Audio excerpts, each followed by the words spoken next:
عشان بقى نخلص من ام الهري الكتير ده، ون ايه بالراحه كده، بالراحه بالادب. ده اوبشن لطيف كده في زي بوينت كده بتتحط الابعاد. عايز بقى تعمل، تحط الابعاد دي، تحط صوره، تحط كلام، تحط تصميم، تحط اي حاجه على تصميم دي ابعاد معينه. انت بتحدد البوينت على 4 الاضلاع بتاعت المثلث، المستطيل، المربع.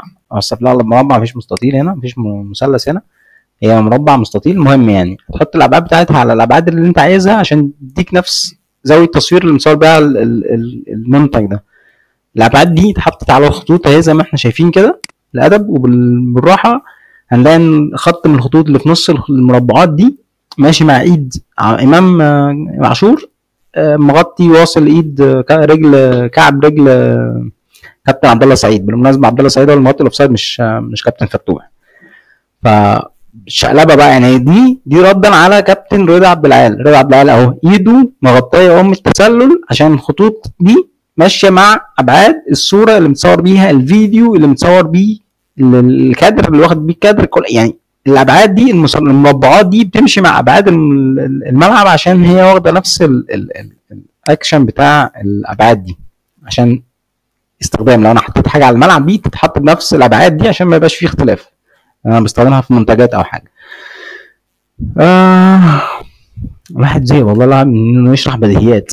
اهو هنحط الخط اللي احنا عملناه ده على كتف امام عاشور، برضو هيمشي مع هيغير رجله. يعني احنا حطينا ايده اصلا يعني بس عشان بس الاي كيو اللي احنا بنتعامل معاه ماينس تقريبا، مش عارف كام بس ماينس، يعني هو بالماينس عموما، مش ما ينفعش نقول اي كيو كذا، هو اي كيو ماينس ونحط بقى الرقم اللي احنا عايزينه.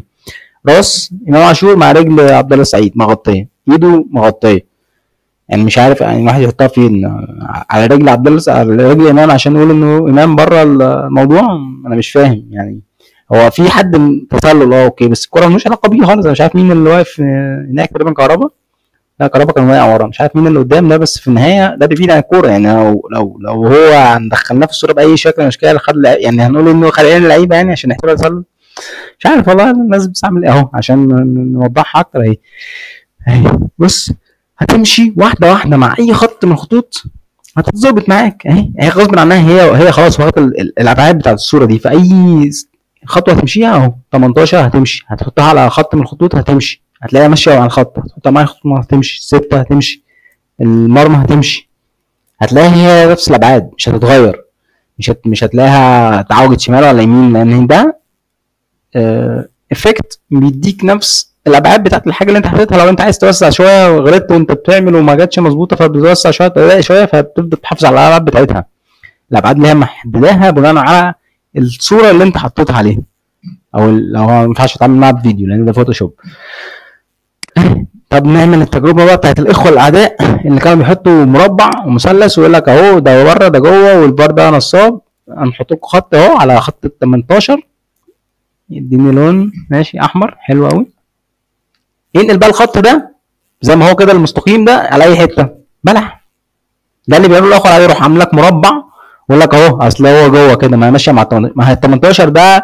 يعني انت مستوعب كده ان الخط ال 18 ده لو احنا اتكلمنا بنظرياتهم العقيمه دي هتلاقي ان الخط اللي تحت ده، سيبك من الخط اللي ماشي ده، الخط اللي تحت بتاع 18 اكبر من الخط اللي فوق. يقول لك ما هي الكاميرا، ايوه ما هي الكاميرا بقى. انت بقى استوعب بقى ان الكاميرا في فرق ما بين الناحيه دي والناحيه الثانيه، فاكيد الابعاد بتاعت الصوره مختلفه. فما ينفعش ان انا احط خط واقول ان ده ماشي، انت كده حطيتها على الشاشه حرفيا على الشاشه، مالهاش دعوه بالارض الملعب، لان ارض الملعب مسطحه والكاميرا نايمه. نرجع تاني ونأكد اهو الفرق ده غبي. الفرق ده غبي. انت بتتعامل هنا مع ابعاد، هناك بتتعامل مع خط ماشي على الشاشه. انت ماشي ايدك اكنك ماشي ايدك على الشاشه، مستحيل تبقى مظبوطه. هنا انت ماشي مع الملعب، فطبيعي ان انت لما تظبط اهو ايد امام عاشور مع رجل مغطيه يعني على خط واحد، مش هو المغطيه على خط واحد، فهي بتتحسب مغطيه اون سايد مش اوف سايد. هتحطها على راسه وتحطها على رجله وتحطها في اي حته اهو، راسه برضه مغطيه رجله مغطيه. عبد الله السعيد راجل كبير، طيب قدروا ان هو مش هيقدر يرجع فخلاص غلطه.